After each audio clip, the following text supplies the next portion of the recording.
amigos e minhas amigas, sejam bem-vindos ao Eu Leio Gibi. Meu nome é João e eu quero bater um papo rápido com vocês sobre Astro City volume 3, álbum de família. Publicação da editora Panini, tem 228 páginas, o valor de R$ 25,90. E, embora tenha aqui essa parada toda bonita aqui com e literalmente é uma parada, né, porque é um desfile com a primeira família, o quadrinho não aborda só eles, tá?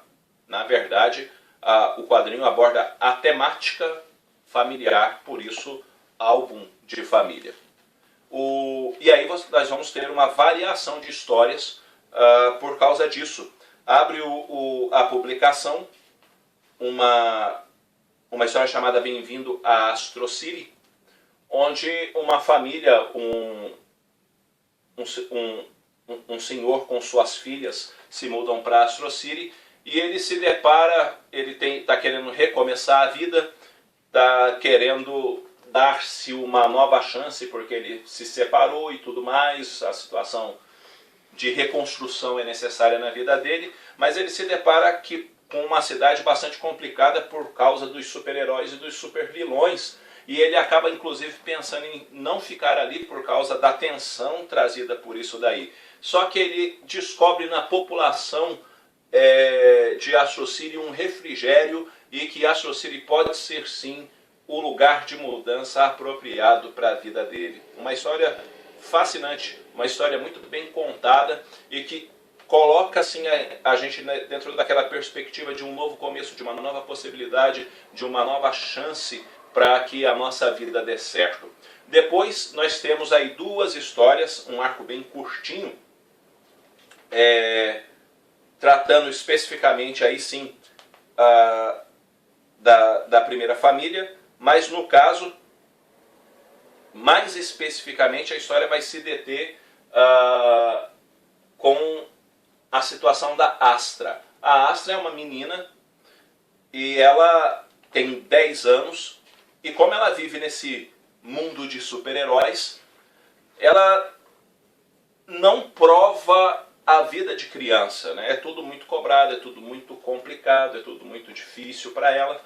E ela vê num determinado dia umas meninas brincando de amarelinha. E ela não sabe o que é aquilo.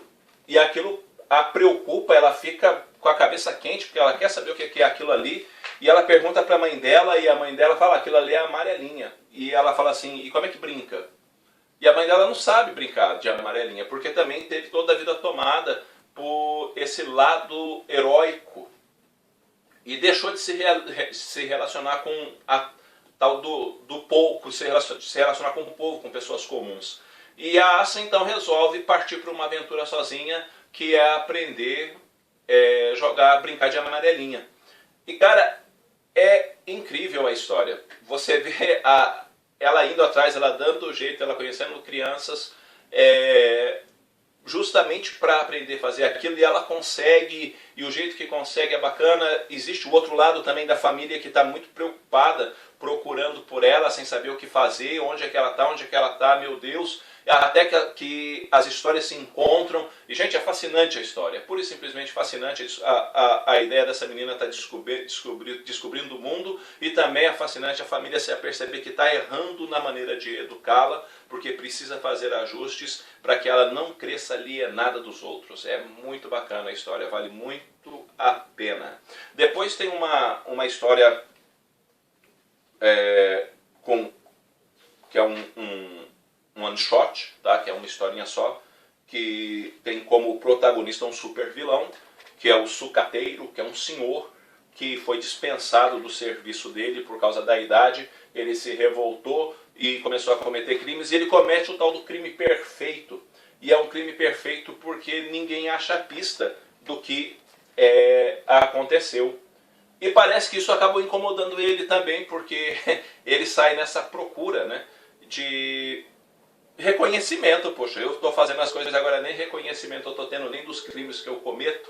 E aí é uma história bacana, é uma história bem trabalhada, não é uma história sensacional, mas é uma história legal, tá? Já que já não temos muito essa temática da família em si, tá? Já na sequência, o Caixa de Surpresas é o protagonista, que é o cara que se veste de palhaço, e aí ele se depara com versões de filhos dele do futuro e o que fazer, como fazer, porque eles não são necessariamente boas pessoas e existe uma revolta muito grande no coração deles também com o pai, porque eles descobrem que o pai também não é aquilo que eles idealizavam. E é uma história muito bacana que coloca ele em conflitos pessoais, coloca ele em movimento pensando se vale a pena seguir nessa ideia de ter filho, por que ter filhos. Ele acaba achando uma versão do filho dele também que vem do futuro, que já não partiu pro lado errado da vida, e ele pensa também no próprio passado dele, com o pai dele e tudo mais. E fecha a edição uma história de um personagem que era um personagem de desenho animado, que veio à vida, que é o Léo Lelé, que olha a figura bem aí, e ele vai partilhar da história dele com um jovem, explicar quem ele é, por que ele é e as situações vividas por ele. Enfim, depois tem quase mais ou menos 30 páginas de extras, tá? Com capas, esboços e coisas desse tipo no gibi. E as capas são arte do Alex Ross, como sempre, né? Dentro do projeto de Astro City.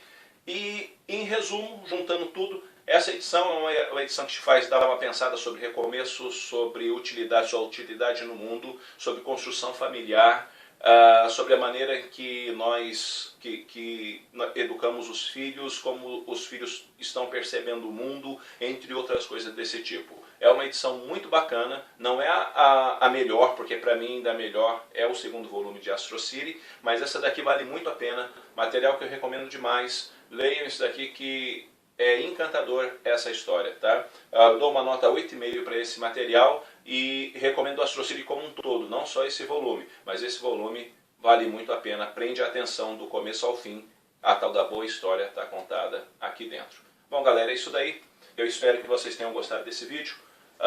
Inscrevam-se no canal, curtam, compartilhem, ajudem o Eu Leio Gibi a crescer. Logo, logo eu estou voltando com outro vídeo. Um abraço para todo mundo, até mais.